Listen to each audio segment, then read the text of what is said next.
What it do, y'all? It's your boy Nikolai, aka Mr. Asensio. That's right. If you didn't know by now, at this point, is you stupid? Is you dumb? How they say in New York, you know what I'm saying? Maybe you are, and I apologize. But if you don't know by now, I mean, what is it? I mean, I'm him. I'm him. I'm the one, and I'm here, and I'm ready. At this point, do you not know what I'm ready for? Have you not been paying attention? I'm ready to give you all my Cowboy insight, knowledge, and opinion, yo. Shoot, I mean, I've only been doing this for like a month or two. Like, Jesus, I would expect to have hundreds of thousands of followers by now. Like, I ain't the hottest thing on motherfucking TV. No, I'm just kidding. I really am just kidding. Let's get into it. I understand the way this works, man. I gotta just build followers. I gotta build subscribers. So before I even get into my take today, the preview of Texans at Cowboys tomorrow at 11 o'clock for us 915ers. Like, comment, subscribe, hit the bell button wherever you can find it. I still have not figured out how to put it on the screen. Don't have the software for the editing and all that shit. So bear with me. Help me out. Like I said, I won't be doing that like, comment, subscribe at the end of the videos. It's now. Right now, because I need y'all to help me monetize off this, you know what I'm saying? So I ain't just talking to my phone for no damn reason. But anywho, let's get into it. All right, we got the Texans coming to AT&T Stadium. Again, it's an 11 o'clock game tomorrow. I think Mike McCarthy likes those type of games. You know, let's get it over with. Enjoy the rest of the Sunday. And hopefully that is conducive to, I don't know, us playing a better game. Maybe his energy being better in that sense will make our whole team like day games or early afternoon games rather. I don't know. I like 11 o'clock games. They've been good to us in the past. As far as the Texans go, right? The spread right now is pretty high, okay? I'm not a betting man. I don't know much about that world, but I think it's like 17 points or something like that. I mean, that just means that we're pretty highly favored. Like in the betting world, I guess the gambling world, like that's extremely highly favored, right? And the whole how would I say it? The memo that's been given out, or the focus, rather, I guess you would say, golly, man, you smoke someone this morning? Like, geez, can't get to the damn point. The focus that the coaches are putting onto the players this week is don't bite the cheese, right? Cheese tastes gross. Essentially, what that means in football terms for y'all casuals is just because you're highly favored, just because this team has only won one game, that they stink this year, it does not mean that we should not go in fully prepared for whatever happens. You know, again, every team's going to give the Cowboys their best shot, so we can't sleep on anybody. This is for the, the Governor's Cup, I guess they call it every time we play the Texans, right? Two Texas teams going at it. In the past, the Texans have upset us at times, right? Where we're supposed to, again, beat them, and they beat us because, I mean, it's Texas, and everybody, again, wants to give us their best shot. So we just can't sleep on them, okay?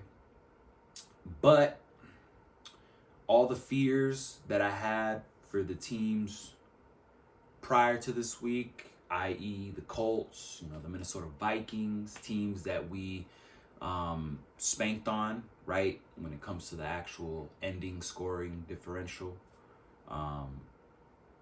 Some of those games were a little closer at times, but overall, just as we smacked those teams, and I had feared that, you know, they might come out and upset us. By upset us, you know what I'm trying to say. They get the dub over us, not make us mad. No, it'd be an upset.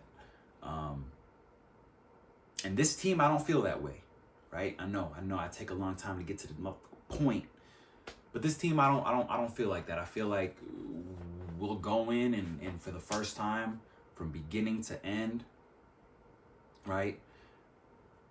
I guess similar to the Minnesota game, I guess we did play a complete game from beginning to end. But yeah, I see the same thing. From beginning to end, we're going to play dominant football. They still have a good running back, right? I think this whole month has been like the month of facing good running backs with Jonathan Taylor, with, I wouldn't even consider, I don't know. When did it start? Saquon Barkley, Jonathan Taylor, and then we had even Dalvin Cook and them, you know what I mean? So coming into this week, we got another solid running back. I think that is pretty much the only strength that the Texans really have on offense. I think our defense has very much so gotten better at solidifying and defending the run. There I go with the big words again, just keep it simple, Nikolai. We've gotten better at defending the run. And credit to, Dan Quinn and company, but more so credit to, our personnel department for acquiring Jonathan Hankins. I don't think, we need to give him his flowers. He's really helped in here I go with the solidifying that middle of our defense, that's tackle position. So I like our chances in defending whatever they got for us on the offense, on their offense. Mills, I think it's David Mills or something like that, their quarterback. What you want me to say? I ain't scared of him, bro. Come on. You know what I mean? At this point, I think it's more of a coach's game where the best that they could do is just try to scheme well against our defense. But in regards to paper versus paper, talent versus talent, obviously our defense is way better than whatever they got to show for on offense. So again, on that side of things, I think we'll be all right. Revert to our offense. Look, let's not deny that since Dak Prescott has now been under center and has been our QB1 since he's made it back from injury, that in every department, every statistical department, everything's gone up. Like, we've gotten to the top of the rankings, like scoring and just all these different things. All right, it's the only one I can name, but I know there's like 2 or 3 more that we have improved on. What I'm trying to say is we score a lot of points. So again, if we stick to the blueprint, run the football 50-50 with Tony Pollard and Zeke. Look, Tony Pollard started last week, right? Everybody who wanted Tony Pollard to be RB1, right, the starter, if y'all got to see, he started last week. Did it make a difference in how much we saw him versus Zeke? I don't think so. I think it was the same. So again, that whole who starts thing, that goes to show it's all bullshit. Like, it doesn't matter who gets the RB1 label or whatever. It's the same thing. You're going to get the split of the carries. Tight ends are doing well. Everybody's healthy. Tyron Smith probably won't play this game, but he's coming back into practice, showing some promise. People are saying, he's doing Tyron Smith things. That's great. Again, that's probably something that we'll see more next week or maybe the week after. But hey, man, anything for that late push in the season and the postseason, bro, to have a player like that with the knowledge. Again, he may not be Tyron Smith of old, but to have that in the future for us, man, that's awesome. With that, what I could connect that with to what we'll see maybe this week, tomorrow, against the Texans is, if you've noticed, they're now, since he's back, they're trying to move Tyler Smith to guard so that he's more ready when Tyron Smith's ready to take that left tackle position again, that, it'll be an easy transition. So what that means is we'll see probably a lot more of Jason Peters which is awesome because, y'all don't understand. We have 3 future Hall of Famers in the offensive line room. Like, that is invaluable when it comes to just discussion of communication and everybody being cohesive. Like, even if Jason Peters isn't on the field for the entirety of the game or whatever other situation, like, to have those people on the sideline all around just makes our offensive line so much better, and I think that's why they've been playing so well. So again, look forward to seeing more Jason Peters, some rotations going on that left side of the line. Hopefully the game is so, lopsided that we won't be like sitting here like, come on, what are y'all doing? Stop being cute. Like, just stick to, a certain offensive line, right? Because other players or other teams, like, they don't have that luxury of doing things like that without that type of scrutiny. So it's awesome that we're doing that. As far as our perimeter game, we do have James Washington. Apparently, he's going to play this week. James Washington, we acquired from the Steelers, who wasn't really getting much playing time with them for whatever reason. But this guy is known to be blow the top off the defense type of guy, go routes, fast. So we'll see if that helps us be able to, I guess, be more explosive, 20 yards plus down the field type stuff. That what's been more indicative of what, okay. Revert, stop with the big words, Nikolai. Get to the point. Where our offense has been, we haven't been doing much down the field stuff. Everything that we've done has been like 20 yards and below. Let the receivers do their thing with the yak. That real route was probably the only thing you can consider was somewhat of a go type thing. But even then, that again, what I'm talking about is deep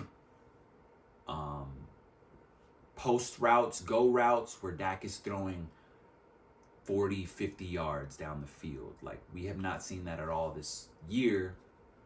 Not to critique our offense that is scoring on average 28 to 30 some points a game. It's like, this is like a luxurious take, but that's the whole reason why this Odell thing was even a discussion, is we need that one extra receiver to, help just open up more space for everybody. And we'll see if James Washington can do that. Defensively, this will be, reverting back, this will be the first time we see Kelvin Joseph in a starting role position. Being that we're going against the Texans, hopefully that's a good game for him to, like a preseason game. Again, I'm not trying to shit on the Texans. We still can't sleep on them. But hopefully that's, again, like something that he can gain a little confidence on, because he ain't facing no Jamar Chase. He ain't facing no, top ranked receivers, Justin Jefferson and all that type of people. So again, maybe he could play a good game, build a little confidence, put some stuff on tape so that he can learn from, because unfortunately we're getting thin at defensive back. Let's see, special teams. Once again, when it comes to Kelvin Joseph, like we're talking about, defensively, he's going to have to show up. He's going to have to do his thing. But on special teams, if he's still on special teams, stop with the boneheaded plays. Kavontae Turpin, at this point, man, I don't know if he's going to be able to break one, just because, again, I feel like the way teams are playing him is they're not wanting him to even take the ball out. The Colts played it a little differently. They were giving him looks, but I think that's because they looked at it as like, look, man, this guy is 150 pounds, 5'8". Let's just blow him out of his socks, bro. Pause. That kind of came out a little weird, but let's just, I don't know how to word it other than sounding real sus. But yeah, let's just tackle this fool really, really hard and make him fumble. All right. And I feel like that's how the Colts kind of played it. But again, when it comes to our special teams play, I think we've excelled and succeeded more in regards to blocking punts and field goals and such. And I think that's probably going to be our strength. And as far as Turpin, though, I would love to see him more on the offense. That would be nice, instead of sweeps and stuff like that, but more of like, hey, let's open up this defense. Let's get them to press, and then let's put this fool on just some type of slick go route, and let's see if he can just blow the top off. So that would be cool to see him more involved in the offense. But again, all this is these are all luxurious takes to be making. You know what I mean? Like, we're doing so well right now that at this point it's just, let's sharpen. Let's just get better at the little things that we may not be perfect at. But again, man, we're averaging 28 points a game. Our defense is playing lights out. I don't see us losing this game. If we were to lose this game, that would be a huge disappointment. And then there would definitely be a lot of questions that need to be answered, and definitely a lot more to talk about. But currently, it is what it is. We need to chase them Eagles before this Christmas Eve game and try to get to a point where hopefully that game, and I don't want to look too far ahead, but hopefully that game will be one of those like even tiebreakers. Eagles obviously have to lose a couple games, but we'll see. All that being said, again, I appreciate y'all for tuning in. I have nothing else to say. We got the Texans at AT&T Stadium against the Cowboys tomorrow, again at 11 o'clock for us 915ers. So as far as predictions, I'll probably do my prediction later on tonight, and I'll just get that to y'all in the morning. I appreciate y'all once again for tuning in. Have a good one. Peace.